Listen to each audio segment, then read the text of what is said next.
ఈ బర్త్డే ఫోటోని పిక్సార్ట్లో ఎలా ఎడిటింగ్ చేసుకోవాలో చూద్దామా.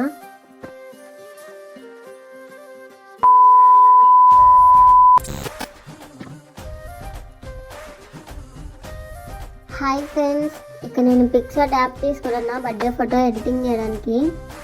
యాడ్ ఏ ఫోటోపై క్లిక్ చేసుకొని మనకి ఇక్కడ ఒక ఫ్రేమ్ కావాలి కాబట్టి నేను ఈ ఫ్రేమ్ తీసుకున్నా. నెక్స్ట్ యాడ్ ఏ ఫోటోపై క్లిక్ చేసుకొని మనకి ఇక్కడ 3 ఫొటోస్ యూస్ అవుతాయి. సో నేను సాయి పల్లవి ఫొటోస్ తీసుకున్నా. మీరు మీ ఫొటోస్ అయినా తీసుకోవచ్చు, లేదంటే మీ ఫ్రెండ్స్ ఎవరైనా పెట్టి చేస్తే పర్ఫెక్ట్గా సెట్ అయిపోద్ది. బర్త్డే ఫొటోస్ ఎడిటింగ్ చేయడానికి ఇది పర్ఫెక్ట్ అని చెప్పొచ్చు. ఫస్ట్ ఫోటోని ఇట్లా తీసుకొని ఆ ఫ్రేమ్లోకి ఎలా సెట్ అయ్యేదో అడ్జస్ట్ చేసుకోవాలి. చేసుకున్న తర్వాత ఇక్కడ బ్లెండ్ ఆప్షన్ కనిపించింది, దానిలో స్క్రీన్లో పెట్టుకుంటే మళ్ళీ ఒకసారి అడ్జస్ట్ చేసుకోవాలి మనం దానికి ఎలా సెట్ అయిద్దని. అడ్జస్ట్ చేసుకున్న తర్వాత పైన టిక్ మార్క్ మీద ట్యాప్ చేసి ఇక్కడ ఎరేజర్ పైన ట్యాప్ చేసి మనకి ఇక్కడ వేస్ట్ పార్ట్ మొత్తం రిమూవ్ చేసేసుకోవాలి.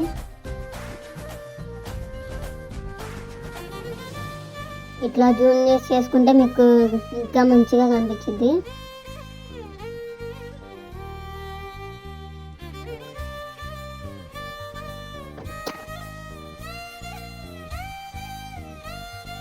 మళ్ళీ ఒకసారి అడ్జస్ట్ చేసుకొని టిక్ మార్క్ మీద ట్యాప్ చేసి సెకండ్ ఫోటో తీసుకోవాలి. ఇప్పుడు సేమ్ ఫస్ట్కి ఏ ప్రాసెస్ అయితే చేసామో సెకండ్కి కూడా సేమ్ అంతే. స్క్రీన్ గ్రీన్లో పెట్టేసుకొని అడ్జస్ట్ చేసుకున్న తర్వాత దీన్ని కూడా వేస్ట్ పార్ట్ మొత్తం రిమూవ్ చేసేసుకొని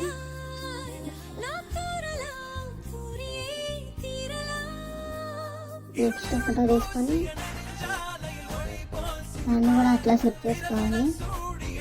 నెక్స్ట్ స్క్రీన్ గ్రీన్లో పెట్టేసుకుంటే ఆ రెండు సెట్ అయినట్టు ఇది కూడా సెట్ అయిపోద్ది. నెక్స్ట్ వేస్ట్ పార్ట్ మొత్తం రిమూవ్ చేసుకొని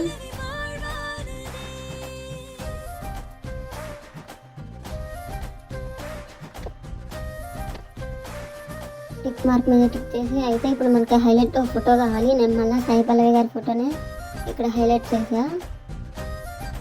ఇది బ్యాక్గ్రౌండ్ రిమూవ్ చేసిన ఫోటోనే ఫ్రెండ్స్, అది కూడా ఈ యాప్లోనే చేసుకోవచ్చు. నేను నెక్స్ట్ వీడియోలో పోస్ట్ చేస్తా అది ఎట్లా చేయాలో. ఈ ఫోటోని మనకి ఎట్లా సెట్ అయ్యిద్దు చూసుకొని పర్ఫెక్ట్గా సెట్ చేసుకున్న తర్వాత మళ్ళీ టిక్ మార్క్ మీద ట్యాప్ చేసుకొని టెక్స్ట్లోకి వెళ్ళి ఇక్కడ నేను టెక్స్ట్లో సాయి పల్లవి గారిని ఏమో పెట్టేసాను ఫ్రెండ్స్. ఇంకా సేవ్ చేసుకోండి.